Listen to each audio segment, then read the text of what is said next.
ಸವಿಯುವ ಮುನ್ನವೇ ಸುಡುತ್ತಿದೆ ಖರ್ಜೂರ. ರಂಜಾನ್ ಹಬ್ಬಕ್ಕೆ ಯುದ್ಧದ ಬಿಸಿ. ಯುದ್ಧದ ಹಿನ್ನೆಲೆ ವಿದೇಶಿ ಬಂದರುಗಳಲ್ಲೇ ಬಾಕಿ ಉಳಿದಿವೆ ಖರ್ಜೂರದ ಹಡಗುಗಳು.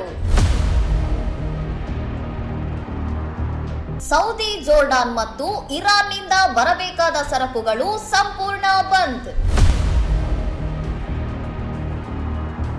ಮುಂಬೈ ಮತ್ತು ದೆಹಲಿ ಮಾರುಕಟ್ಟೆಯಲ್ಲಿ ಖರ್ಜೂರದ ದರ ದಿಢೀರ್ ಏರಿಕೆ.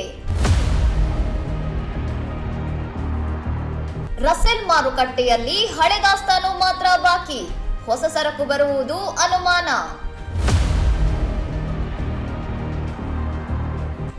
ಹಬ್ಬದ ಹೊತ್ತಿಗೆ ಖರ್ಜೂರ ಖಾಲಿಯಾಗುವ ಸಾಧ್ಯತೆ ಇದೆ ಎಂದಿದ್ದಾರೆ ವರ್ತಕರು.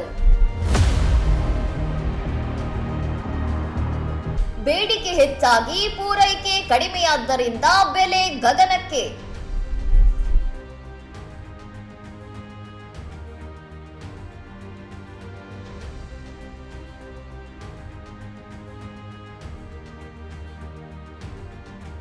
ಹಬ್ಬದ ಪ್ರಮುಖ ಆಹಾರ ಖರ್ಜೂರ ಸಿಗದೇ ಇರುವ ಆತಂಕದಲ್ಲಿ ಮುಸ್ಲಿಂ ಬಾಂಧವರು. ಯುದ್ಧದ ಎಫೆಕ್ಟ್ನಿಂದಾಗಿ ಮಾರುಕಟ್ಟೆಯಲ್ಲಿ ವಹಿವಾಟು ಸಂಪೂರ್ಣ ಅಸ್ತವ್ಯಸ್ತ.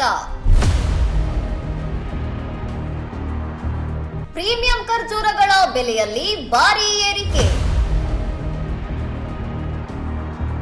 ಲಭ್ಯವಿರುವ ಅಲ್ಪ ಪ್ರಮಾಣದ ಸ್ಟಾಕ್ ಖರೀದಿಸಲು ಗ್ರಾಹಕರ ಮುಗಿಬೀಳುವಿಕೆ. ಇನ್ನಷ್ಟು ಸುದ್ದಿಗಳಿಗಾಗಿ ನೋಡ್ತಾ ಇರಿ ಸೌರಂ ಟಿವಿ.